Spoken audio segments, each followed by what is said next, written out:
হাসান বসরি রহমাতুল্লাহি আলাইহির কাছে যে বলতেছেন, আল্লাহর ওলি, আমার কয়েকদিন আগে আমার একটা কন্যা সন্তান ছিল।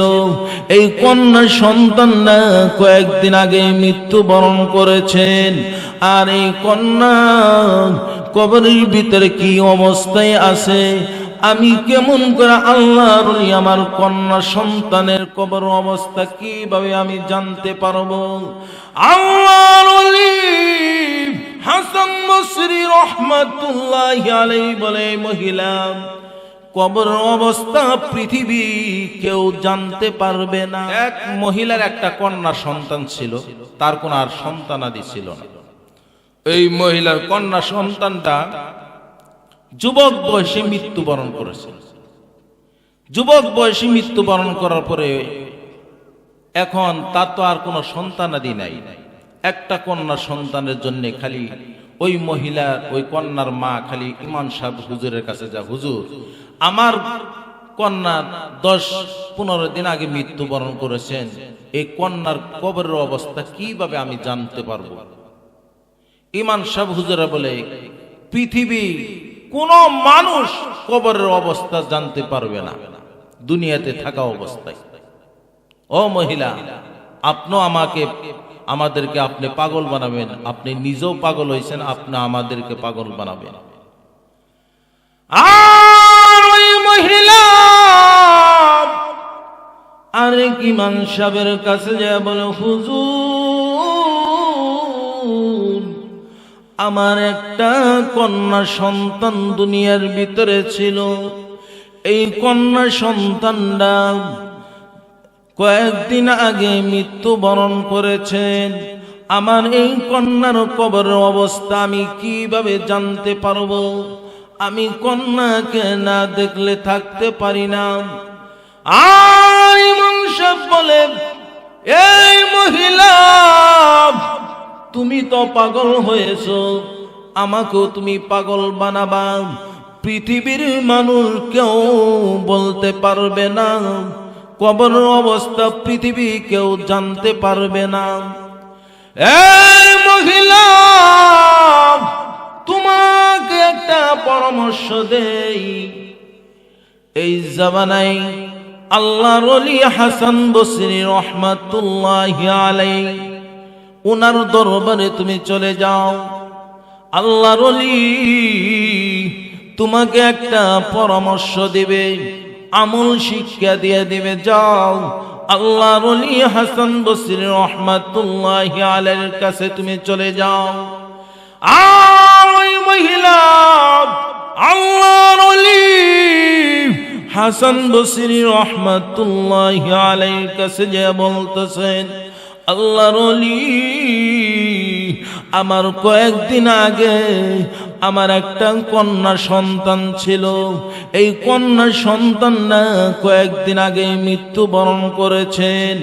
আর এই কন্যা কবরের ভিতরে কি অবস্থায় আছে, আমি কেমন করে আল্লাহর ওলি আমার কন্যা সন্তানের কবর অবস্থা কিভাবে আমি জানতে পারবো? আল্লাহর ওলি হাসান বসরি রহমাতুল্লাহি আলাইহি বলে, মহিলা কবর অবস্থা পৃথিবী কেউ জানতে পারবে না, কেউ জানতে পারবে না। তাহলে তোমাকে একটা আমি আমল শিক্ষা দেই। আজকে বাড়িতে যাইয়া তুমি 2 রাকাত নামাজ পড়বা। ঈশার নামাজটা আদায় করার পরে আর নামাজটা আদায় কইরা আর তুমি দুরূদ শরীফ পড়তে পড়তে ডান কাতে শুয়ে পড়বা। ঘুমানো দোয়াটা পড়া তুমি ঘুমাবা। আর দুরূদ শরীফ তেলাওয়াত করতে করতে তুমি ঘুমায়া যাবা। ওই মহিলা বাড়িতে যাইয়া ঈশার নামাজটা আদায় কইরা নামাজ পড়ার পরে ঘুমানো দোয়াটা পড়া ঘুমাইলেন। দুরূদ শরীফ তেলাওয়াত করতেছেন আর ঘুমাইলেন। আর স্বপ্নের ভিতরে দেখে ওই কন্যা লাশটা এইভাবে উপরের দিকে উঠতেছেন রে বাবা। আর ওই কন্যা আউ মাউ করে খালি কান্নাকাটি করতেছেন আর বলতেছেন, মা দুনিয়ার ভিতরে তুমি আমাকে এক নজর না দেখলে মা তুমি থাকতে পারতা না গো মা। আজকে কয়েকদিন হলো মা তুমি আমাকে না দেখে কেমন করে থাকতেছো গো মা। ও মা, আমার শরীরের ভিতরে আমার আল্লাহ আগুন ধরাইয়া দিয়েছেন গো মা। ও মা, মা মা বলে ওই কন্যা সন্তানরা কবরের ভিতরে আউ মাউ করে কান্নাকাটি করতেছেন। ওই মহিলা ওই কন্যার মা স্বপ্নে দেখানোর সাথে সাথে স্বপ্নের ভিতরে আউ মাউ করে চিৎকার মাইরা উঠল। উঠার পরে ওই কন্যার মা বেহুশ হয়ে গেল। তারপরে যখন তার জ্ঞানটা ফিরত আসলো, মানুষরা বলে, এই মহিলা তুমি এরকম করলা কেন? এ মহিলা তুমি এরকম ঘুমের ভিতরে আউ মাউ করে চিৎকার মারলা, কারণটা কি? ওই মহিলা বলে, আমার কন্যা, আমি স্বপ্নে দেখি আমার কন্যার কবরের ভিতরে আমার কন্যার শরীরের ভিতরে আল্লাহ জাহান্নামের আগুন ধরাইয়া দিয়েছেন। আর আমার কন্যা আউ মাউ করে খালি কান্নাকাটি করতেছেন। তার উপরে ওই মহিলা সকালবেলা ওইটা আবার আল্লাহর হাসান বসরি রহমাতুল্লাহি আলাইহি ওনার কাছে যখন চলে গেলেন, যাওয়ার পরে বলতেছেন, আল্লাহর ওলি আপনি আমাকে আমল শিক্ষা দিয়েছেন, আমি আমল করার পরে দেখি আমি স্বপ্নে যুগে আমার কন্যাকে আমি স্বপ্নে দেখলাম। স্বপ্নে দেখি আমার কন্যার শরীরের ভিতরে আল্লাহ আগুন ধরাই দিছে, জাহান্নামের আগুন। আর আমার কন্যা ওই জাহান্নামের আগুনের ভিতরে আউ মাউ করে খালি কান্নাকাটি করতেছেন। তার উপর মহিলা বলে, আল্লাহর ওলি আমার কন্যার কবরে আযাব কিভাবে আল্লাহ মাফ করে দিবে?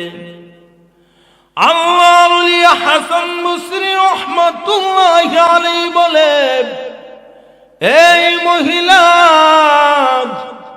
দুনিয়ার ভিতরে কি তোমার সম্পদ আসেনি? কহা আছে।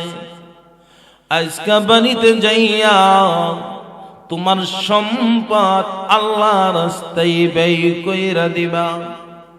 তোমার মেয়ের উপলক্ষে তোমার সন্তানকে তোমার সম্পদ আল্লাহর রাস্তায় ব্যয় করবা।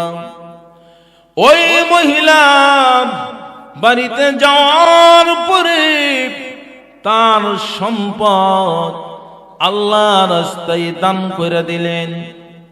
তার উপরে আল্লাহর ওলি হাসান বসরি রহমাতুল্লাহি আলাইহি উনি স্বপ্নে দেখতেছেন, দেখে তার একটা কন্যা সন্তান এরকম ভাবে সিংহাসনের উপরে বসা। একটা কন্যা সন্তান সিংহাসনের উপরে বসা। আল্লাহর ওলি স্বপ্নে তাকে দেখার পরে তার চোখকে এইভাবে নিম্নগামী করলেন। করার পরে ওই কন্যা সন্তানরা বলতেছেন, আল্লাহর ওলি আপনার চোখকে কেন আপনি নিম্নগামী করলেন? আপনি আমাকে চিনেন নাকি? আল্লাহর ওলি বলে, না না, আমি তো আপনাকে চিনি না। আল্লাহর ওলি বলতেছেন, আমার মা 2 দিন আপনার কাছে যাওয়ার পরে আপনি আমাকে আমল শিক্ষা দিয়েছেন। আমল শিক্ষা দেওয়ার কারণে আমার মা আল্লাহ রাস্তায় সম্পদ দান করার কারণে আল্লাহর ওলি বলে, তুমি তো জাহান্নামী, কেমন করে জান্নাতি হইলা? ওই কন্যা বলে, আপনি বলে বলেছেন আল্লাহ রাস্তায় দান সদকা করলে, দান করে দিলে আল্লাহ কবরে আযাব, আমাকে আল্লাহ বন্ধ করে দে, আমার কবর জান্নাতের বাগান আল্লাহ বানাই দিয়েছেন। চিল্লায়ে বলেন সুবহানাল্লাহ।